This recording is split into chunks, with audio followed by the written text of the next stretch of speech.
No.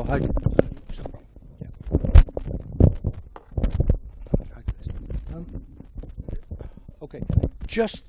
I will not use this. This is just for the person back at the studio to know your name. Okay, before. Just your name and your title. My name is Pierre Legros. My job or my profession, I am a lawyer, and I am the last president of the Bar of Brussels.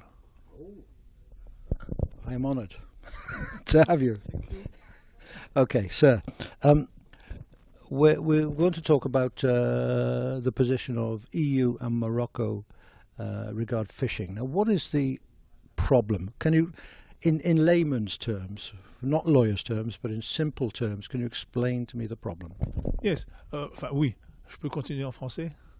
Donc, en fait, j'ai pris connaissance de l'avis rendu par Monsieur l'avocat général Melchior Wathelet à la Cour de justice de l'Union européenne.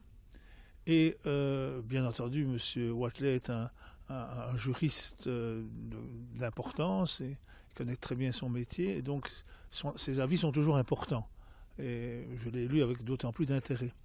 Mais il se fait que devant toutes les hautes juridictions, l'avis du ministère public ou l'avis de l'auditeur n'est jamais qu'un seul avis.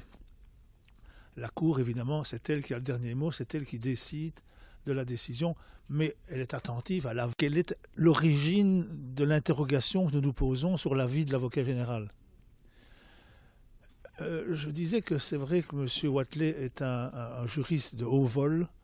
Il est un grand universitaire, il connaît très bien le droit européen, mais il a toujours conservé une fibre politique. Moi, je l'ai connu comme un grand politique belge à l'époque où il dirigeait la région, déjà un problème de région, la région wallonne. Il était président de la région wallonne pendant plusieurs années. Et donc la fibre politique, je crois que M. Wathelet l'a toujours conservée en lui-même. C'est d'ailleurs une richesse supplémentaire, peut-on dire. Mais ici, dans le problème qui nous occupe, c'est vrai que M. Wathelet, à mon avis, a un peu débordé de la compétence, de ses propres compétences à lui, en ajoutant une dimension quelque peu politique au débat qui était soumis à la Cour de justice. Pourquoi ? Parce que M. Wathelet, dans son avis, emploie des expressions du style l'occupation du Sahara occidental.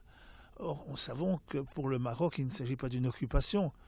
Il ne faut pas confondre le problème palestinien avec le problème du Sahara occidental. Et donc, il ne s'agit pas d'occupation.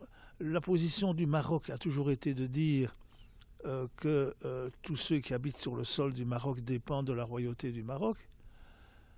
Mais d'un autre côté, le Maroc a toujours été favorable aussi, comme M. Wathelet qui a été président d'une région en Belgique, la région wallonne, le Maroc a toujours été disposé à envisager une autonomie locale des régions.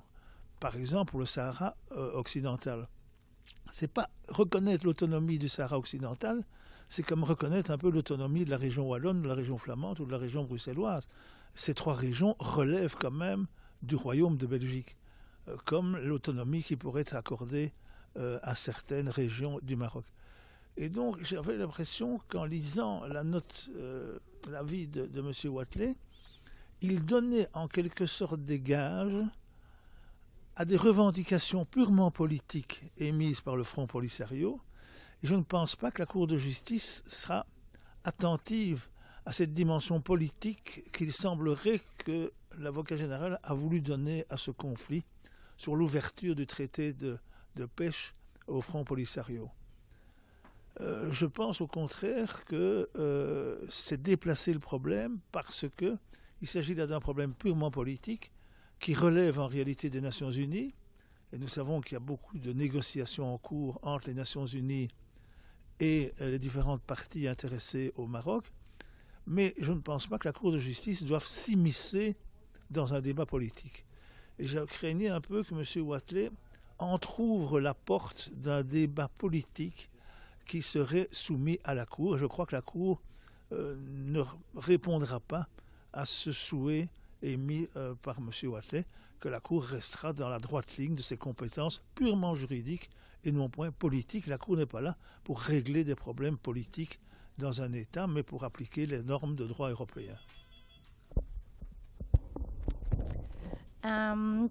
Of course, Mr. Watley, who gave this opinion, he's a big academic. He's an expert on European law, but he is still kept a very political motivation in his work. So he's also a very big politician, a Belgian politician who governed the region of Wallonia for several years. This is obviously a richness for him, but also I think in this particular case he also got taken away by these political motivations, I'm afraid. So he seems to have added a political dimension to a very judicial process.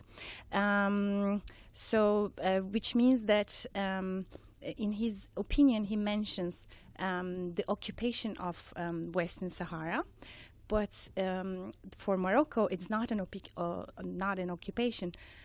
We should not mix this issue with the Palestinian case because they're very different. Moroccans see that whoever lives in the dependencies of Morocco has to be governed by the Moroccan regime. So basically Morocco sees the region as a partially autonomous region, and if we would consider its sovereignty, if we would consider this region as an independent region, then we should consider also the region of Wallonia, the region of Flanders, and the region of Brussels also as independent regions. But we have to be aware that they're part of the Belgian kingdom. So this is exactly the case of Western Sahara. These sort of regions are part of the Moroccan regime. So I don't think that these opinions who were influenced by the Polisario Front should be taken into consideration by the European Court of Justice, because the European Court of Justice should not be involved in political issues. The problem here is the fisheries, so we should not change this problem, and which is part of the UN negotiations, obviously. So we should not. We should make sure that the Court of Justice does not engage in political debates. So because its duty is purely, its competence is purely judicial, and it's not political. Okay. One last question, then, if I may.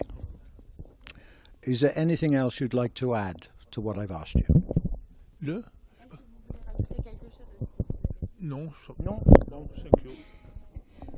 Merci Thank beaucoup. you very much.